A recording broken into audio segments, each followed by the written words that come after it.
In Karem, near Jerusalem, the Nativity of St. John the Baptist was celebrated. From the hermitage in the middle of nature where his mother St. Elizabeth hid him from King Herod's persecution to the shrine built on the site of his birth. The Israeli Ministry of Tourism is trying to increase the number of tourists allowed to enter the country.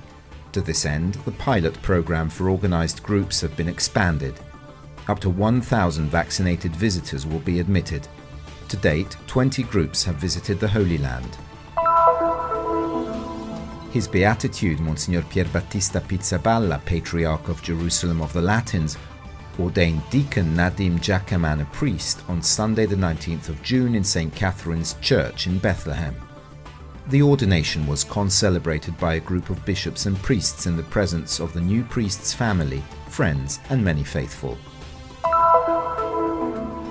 The pandemic didn't stop the music school of the Custody of the Holy Land. Online and in-person lessons, end-of-year concerts, and a dream coming true.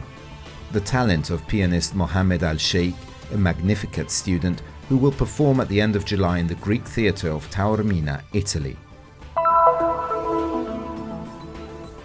From Jordan to Assisi to discover the beauty of Madaba and Mount Nebo. The exhibition Madaba, the City of Mosaics, was inaugurated on the 18th of June at the University of Perugia in Assisi, Italy. Various objects of Palestinian art, including jewelry and clothing, will be displayed in the Terra Sancta Museum. Unique pieces skillfully restored by the adorers of the Blessed Sacrament Sisters of Bethlehem.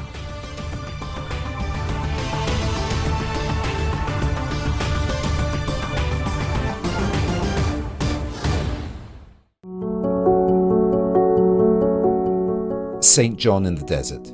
The name comes from the Gospel passage that tells of the birth of John the Baptist.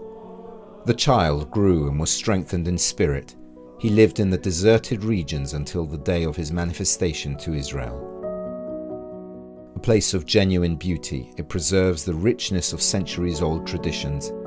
The sound of water flows non-stop from the spring that forms the center of the monastic settlement. This noise comes from the spring which is called Ein Kamis and recalls the story of a hermit. Translated precisely, it means spring of the hermit.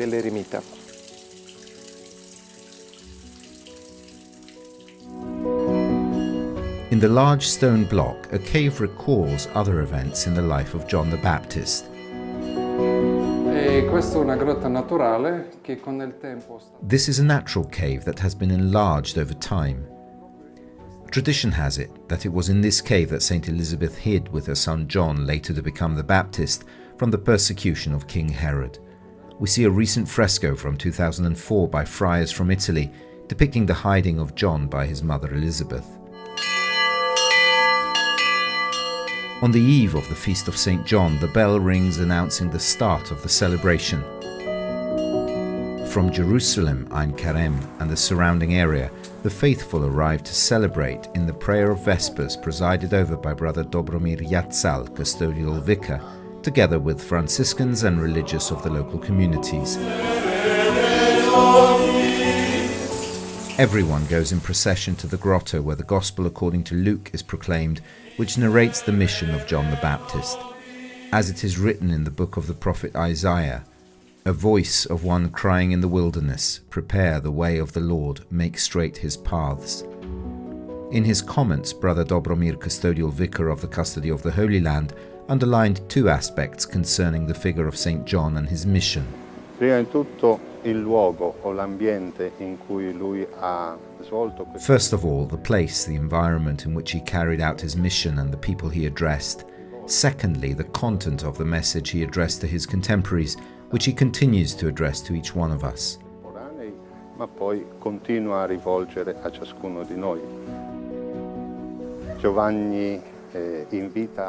John, first of all, invites us to conversion. He shows us the only effective way to make room for the Lord, to welcome him. The second aspect is that of content. John himself becomes a voice in the wilderness. Prepare a way for the Lord. This invitation to prepare the way for the Lord does not mean to do something that facilitates the Lord's passage next to us, but it means to commit ourselves spiritually in our hearts to prepare the place to welcome the Lord, not to let him pass by, but to welcome him within us, in our lives and in our existence. Brother Dobromir has a strong bond with this place located far from the city. Today it is no longer considered a desert area because there is abundant vegetation all around. Whoever comes here, says the custodial vicar, can detach himself not only from the noise of the city, but also from all the worries, the burdens of daily life. This in order to dedicate himself, to open himself to listening to the Word of God, to what this Word wants to communicate to each one of us. On the day of the solemnity, Thursday the 24th of June, Mass was celebrated in the Church of the Nativity of St. John the Baptist, in the place indicated as the House of Zacharias. In 1485, the Franciscans discovered the Chapel of the Nativity of the Baptist. In his homily, Brother Dobromir invited everyone to immerse themselves in the depths of the mystery of his life and mission. The text of Isaiah speaks to us of the meaning and nature of the mission entrusted to the one who receives a name, a call, and a revelation from the Lord. These circumstances are well suited to St. John the Baptist. He is the one who will bring the salvation of God to the ends of the earth and will point to the one who takes away the sins of the world. In sanctitate justitia coram ipsum, omnibus diebus nostris.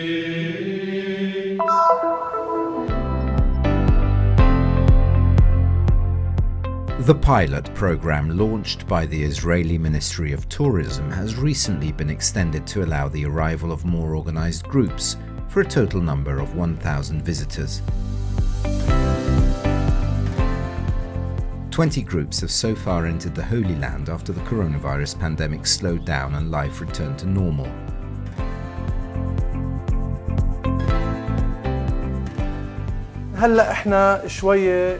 Today we have hope. We saw the light at the end of the tunnel when we heard and saw the first group of pilgrims coming from abroad to Bethlehem. We encourage people from all over the world to come and visit the Grotto of the Nativity, the Grotto of our Lord Jesus Christ. We are here and we are confident that we will be able to welcome everyone soon.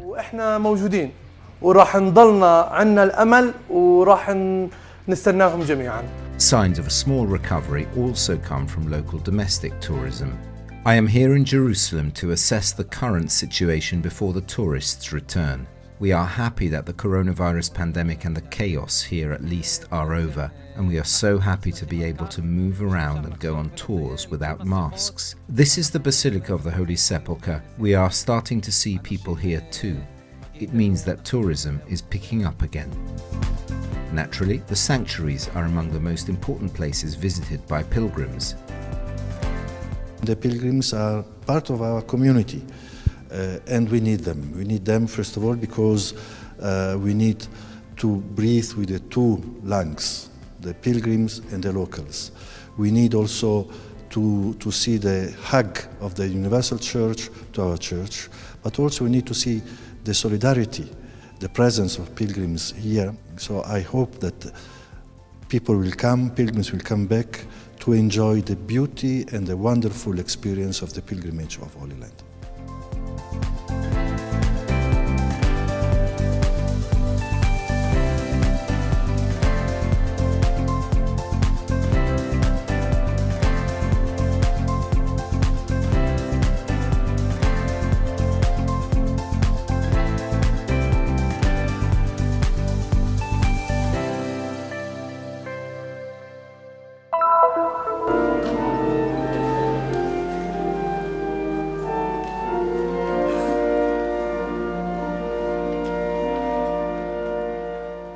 In an atmosphere of prayer and joy, His Beatitude Archbishop Pierbattista Pizzaballa, Patriarch of Jerusalem of the Latins, ordained Deacon Nadim Giacaman of Bethlehem a priest last 19th of June in St. Catherine's Church. The priestly ordination was concelebrated by a group of bishops and priests in the presence of the new priest's family, friends and many faithful. I'm especially happy because he's the son of the parish of Bethlehem. There are very few priests coming from Bethlehem. I'm very happy of this. May the Lord bless him, his family, and the parish of Bethlehem, and all the inhabitants of Bethlehem. In his homily, Monsignor Pizzaballa emphasized, "In church you will never be alone. Jesus will always be with you, and you will feel his presence." I am very happy with this great blessing I have received, which in the end is not for me but for the whole church. I ask God to continue to send us new vocations so that we can always serve the Mother Church. God bless you all. Knowing well this church, I see continuously how many are the needs of our communities. Everywhere, in all the different fields, in formation, in education, in the parishes, in the youth and so on. The harvest is huge, and we need workers in the harvest. We need a lot of priests, religious, that dedicate their life to serve the community and to let the community grow. After the Patriarch laid his hands on the new priest, an emotional applause broke out in the church.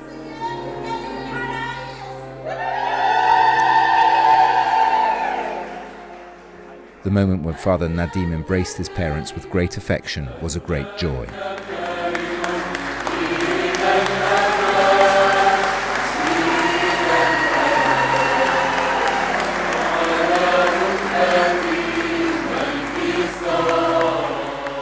I have 2 children, one for God and one for me. I thank God for everything. This is a grace and a blessing for me, for my family, and for the people of Bethlehem. A celebration that continued in the church courtyard with dancing and singing to the rhythm of drums and bagpipes as an expression of joy at the union of Father Nadim Giacaman with the workers of the Lord's vineyard.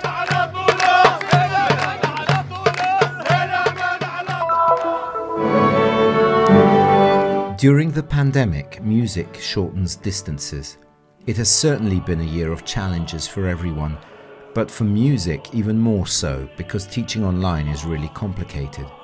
This was also the case for the Magnificat Institute, the music school of the Custody of the Holy Land. Our teachers are very creative. Technology helped us so the music never stopped. As soon as we were able to return to normal attendance, we stepped up our lessons and rehearsals a bit so that we could organize class concerts and the Spring Ayar Festival at the end of the year. The desire to make music is therefore stronger than the pandemic. Since the end of May, a series of concerts have taken place. The first at the Convent of St. Saviour featured the Institute's pianists. The second, the ensembles and orchestra, while the third, held in the Church of the Terra Santa College in Jerusalem, featured the ensembles and several soloists. Very nice concerts. We reached a lot of people, also with the media that transmitted with pictures, videos and live broadcasts. The professors, teachers and families were happy. Contradictions, peculiarities of making music at such a difficult time, but also unexpected surprises. In this school, where everyone is welcomed for their identity without discrimination and without barriers, the extraordinary talent of Mohammed Al-Sheikh, a pianist from Ramallah, crosses the borders of the Holy Land, a dream coming true. We were contacted by the organizers of the Taormina Music Festival in Sicily, who saw in a television report the story of one of our students who was stuck in Ramallah for a few months during the pandemic.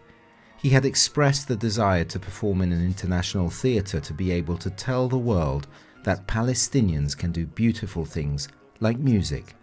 And so, at the end of July, we will go with him to Taormina and we will be able to perform in the city's Greek theatre. On Monday the 21st of June at the Immaculate Hall of the Custody of the Holy Land, students, teachers and families were able to enjoy in the front row a small preview of the concert which will be held in Italy. We are happy that the Magnificat carries its message of peace also outside the Holy Land.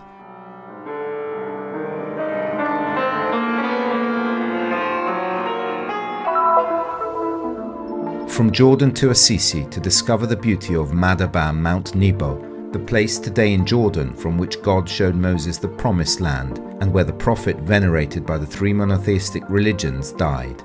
The exhibition Madaba, the City of Mosaics, opened on the 18th of June at the University of Perugia in Assisi, Italy. Open until the 30th of August, it contains a 1:1 scale walkable reproduction of the mosaic floor of the Memorial of Moses and a large selection dedicated to the great archaeological recovery work carried out by the Studium Biblicum Franciscanum. Among those present at the inauguration ceremony, there were Brother Francesco Patton, Custos of the Holy Land, and the President of the Umbria region, Donatella Tesi.